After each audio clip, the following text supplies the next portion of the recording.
Blackburn Rovers make it 2 defeats on the spin against red-hot Bristol City. But where do we go from here? We're going to talk about it next.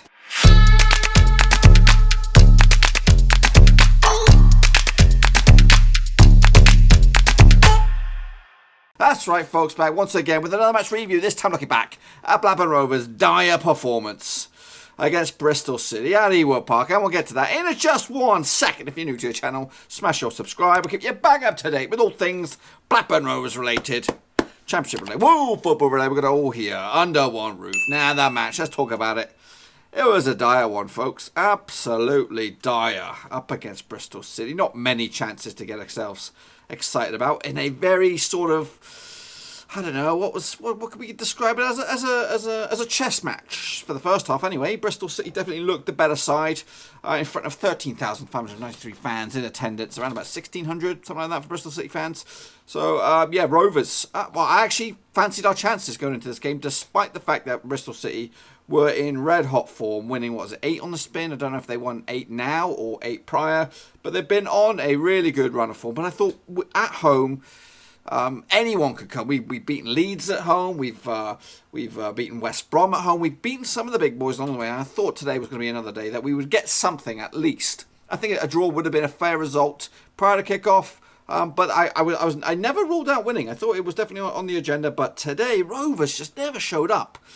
They looked very sluggish, and that comes on the back of a 1 week off, pretty much. The last time they did play was last Saturday against Brentford, so 2 sluggish performance. That's pretty much amongst the Blackburn Rovers fan base, pretty much in their eyes, kind of ended our season. We're gonna fade out now and just be mid-table. Nothing to get excited about. But there is still only 7 points between us and a playoff spot. I am not giving up hope until the bitter end. But anyway, the one and only goal come from substitute Pisano from a corner on the 80th minute. It was going to be one of those. It was either going to be going in our favour or it was going to go in Bristol City's favour. But Bristol City did have multiple corners in compared to our minimal effort. Pisano coming on the box to score on an 80th minute. Bumbled home. Quick look at some of the stats here. Total shots on the day, 13 for Bristol City, 10 for us. We actually had more possession, 51% compared to their 49. Pass success rate was pretty evens between each other, 66% each. We had more dribbles. They won more of the aerial battles. We had more tackles on the ground. And like I said, they had more corners. Quick look at their starting 11s. First and foremost, Blackburn Rovers going in with, I think I got this one close to the money, if not bang on. Right between the sticks, Williams, Rodwell, Mowbray, Bennett, Smallwood. That's probably where I didn't pick it up. Smallwood, Travis, Dack, Armstrong, Reed and Graham up top. It was, yeah, there was no real magic moments for Rovers. There was a couple of little half chances. Armstrong had a couple of half chances. There was some scrambles towards the end that we could have maybe snapshot, but sometimes Rovers just looked afraid to have a shot. There was one chance in the first half that we were in a promising position. Armstrong could have had a shot at it, maybe even Graham. Travis perhaps, who just looked, is a great player so far. He's kind of stepped up to the plate, but he just lacked that belief in himself to have a go. He was actually later substituted early doors in the second half because of a yellow cards and possible sending off scenario. But yeah, Bennett was then forced in that scenario to have a long range shot. But ultimately, Rovers lacked bite in the final, and then Nuttall comes on. He has a golden opportunity in the second half and doesn't take advantage of it. Anyway, these are my match ratings. Not very. In fact, I'm being a little bit generous for some of these boys. Rye with a 5, Williams with a 4, Rodwell with a 6, Mowbray with a 7. He did have a couple of goal line clearances or getting his body involved. And anything that came close to the money or at least threatened come through him from set pieces. Bennett had a 5 despite playing in probably 3 or 4 different spots today. Travis with a 6, Small with a 7. Dack with a 5, again substituted, maybe just trying to keep him fresh and ready for the midweek game, because that's right, we do have a game midweek. Armstrong with a 6, Reed with a 6, and DG up top with a 6. How about Bristol City? Well, they lined up. I got this one bang on the nose here. Fielding, De Silva, Webster, Wright, Callas, Brownhill, Pack, Patson, O'Dowda, Wyman, and Diadu up top. I might have not got the formation right, but this is how they lined up, and it was a substitute that bumbled the ball over the line. Maybe, in fact, I've got the Callasan right in the wrong spot here. Just noticed that.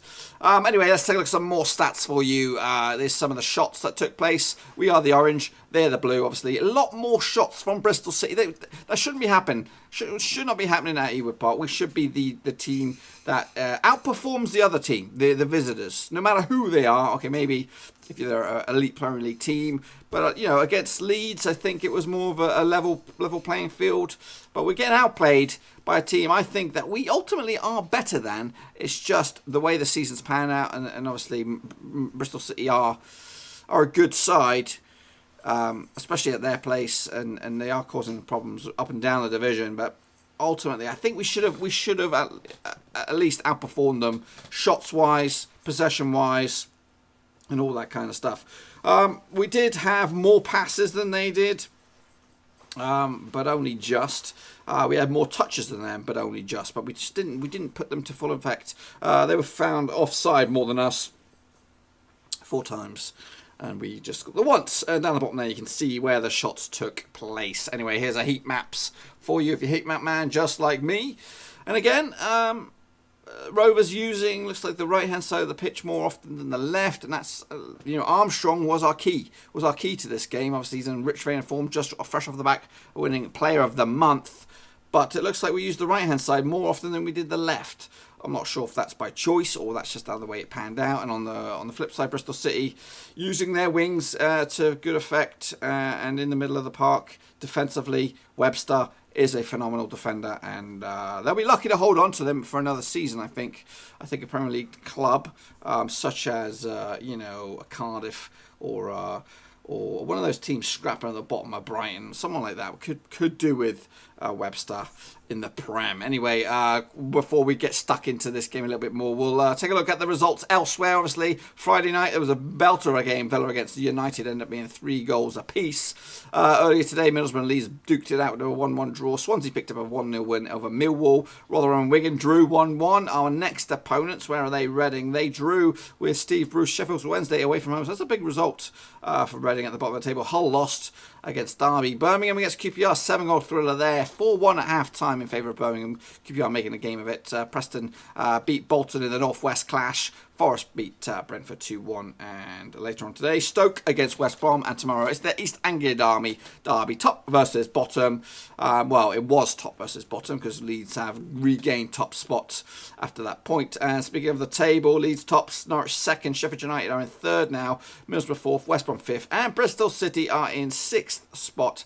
As for the bottom 3, Ipswich, Bolton and Reading still occupy the bottom 3 spots. Rotherham not too far away though, 1 point shy. A win for Reading midweek could see them flip-flop above Rotherham. As for Rovers, we dropped down to 13th now. 7 points, is it 7 points adrift of playoffs? And those teams though, it's 7 points, but it's not really because Bristol City have a game in hand, West Brom have 2 games in hand, Middlesbrough also have a game in hand, so I think this is it. This is the last chance saloon for Rovers. I know it's already past last chance saloon, but if we don't win against Reading and if we don't pick up 2 wins on the spin this week, Reading and then against Middlesbrough, then it's out. It's over. Our ambitious long range attempt to try and squeeze into the playoffs, which it was always going to be a tough request for us to go from League One into the Championship and straight into the playoffs. It was always going to be tough, but I think for me, I'm just hoping purely on the basis that Dak might leave otherwise, and obviously we're relying a lot on him. I don't want to see him leave. If we can make it remain mid top table, 10th, 11th, which I predicted originally 11th spot for Rovers. If we can remain in that mix and have the confidence there, and then maybe Dak decide. He has not. He's never. Obviously, there's no actual confirmation that he's going to leave or anything. But there is a lot of rumours, a lot of talk, and obviously he has set a nice benchmark for himself, and perhaps a move may materialise in the off season. But it's just one of those things. Whenever we have a decent player like Jordan Rhodes, for example, when he was here, it was always linked with moves elsewhere, and obviously you don't want to lose your best players. So that's for me. That's my only worry is losing. Because there's such a camaraderie between the lads, but when with us keeping Rhodes back in the day, did it ultimately get us where we wanted to be back in the Premier League? It did not. So Perhaps maybe selling Dak could be the move that we might need to make. If we can get a decent amount of money for him, and then we can maybe reinvest. I hate to say this, but I like what's going on at Preston at the moment. They invested in January, brought in some players, and now they are knocking on the door hot on our heels after a very dodgy start. And if I was going to put my money on one of us, Preston or Rovers, sneaking in the playoffs right now, my money's on Preston. They got a bit of momentum with them, and we do have to lock horns with them once again, and hopefully we can give them a game. But anyway, that's for a game in the future. Anyway, folks, you've heard just a little bit what I've had to say about the match. What did the opposition fans have to say? Here's Dave Skinner from the One Stream in Bristol podcast with his verdict. So I've just finished watching Bristol City beat Blackburn 1-0. Not the most convincing of wins in our now 8-game winning streak. I thought first half was pretty even. I was quite impressed with Blackburn actually in the first half. Second half, Bristol City got more into it. I think after a goal, we sort of started passing the ball around and looking pretty decent. But I'd say we were maybe a bit under the cosh as well. We're getting quite good at wasting time at the end of games. I'm sure that pissed off a few Blackburn fans. But in general, obviously I'm delighted with our win. I think one of our main strengths that you would have seen today if you watched the game is our defensive performance. Thought we defended really well, got numbers back. As for Blackburn, I thought you did all right. Moved the ball reasonably well. Didn't create that many clear chances, but that might be to do with how well we defended. But I think I quite like your team. I think you'll be fine. I think mid-table is fine. Bradley Dack, I didn't know if he did too much. I know he went off, but buzzing obviously for my team into the playoffs. And yeah, who knows? But all the best for the rest of the season. Take care. Now you've heard a little bit what I have to say about the match, and you've heard what the opposition fans had to say. But what about the gaffer? What did he have to say? Tony Mowbray spoke shortly after the match with his thoughts. Tight game that we lost 1-0. Set play, really frustrating, really disappointing. We knew it was going to be a tight game, but I thought we did enough to get something from the game. I was hoping that today was going to be one of those days we won 1-0, put it behind us. We had to graft hard today because they're a good side, but it's really disappointing, frustrating to lose the game, get nothing for your efforts of all the hard work that went into that game today. Maybe, listen, bottom line, I'm not really interested in their run, I'm more interested in us, and people have to do their jobs. And, the people who cost us the goal today have been told in certain circumstances not good enough. You have to, I feel as if individuals have to do their jobs. A set play, everybody's got a job. We work really hard on defending set plays and our attacking set plays, and it's, for a coach's point, you can point the finger at individuals when their man scores, really, and that's what's happened today, and it's frustrating. So basically, there's a lot of work, pre-work, all the analysts, all the physiotherapy that's gone on this week, all the coaching and the practice, and for it to get nothing from the week is really, really disappointing for us. I think there was moments around the box where a better weighted pass and we would have scored, I think, or hit earlier. I don't know why some people took too many touches at times in and around their box. So if you point at the quality, I'm just always wary of saying we lacked a bit of quality, because I think we work so hard and we have got players with quality, but today it wasn't produced at the moments that we needed to get the goals, and there was enough opportunities today to score a goal, I felt, but we didn't take it, and them chances come and go in a flash of a second, really. Yeah, I genuinely thought we were going to win today. 1-0 would have been about right, I think, and but to lose 1-0 is really frustrating, disappointing. They're a good team. We have to say that. You don't win the games they've won if they're not a good team, and yet I thought we matched them in every department today. And it's just so frustrating. A basic corner into your box ends up in the back of your net. I think for the team's good, not for him. For the team, it's bottom line. It's not about any individual, really. For me, it's and if the goal had been a senior player marking the person who scored today, they'd have got what happened in the dressing room after the game. It's just, you have to do your job. I'm trying to tell young footballers, really, that this is our life. This is what we do. For them, this is for 15 years. This is their job. They have to do their job.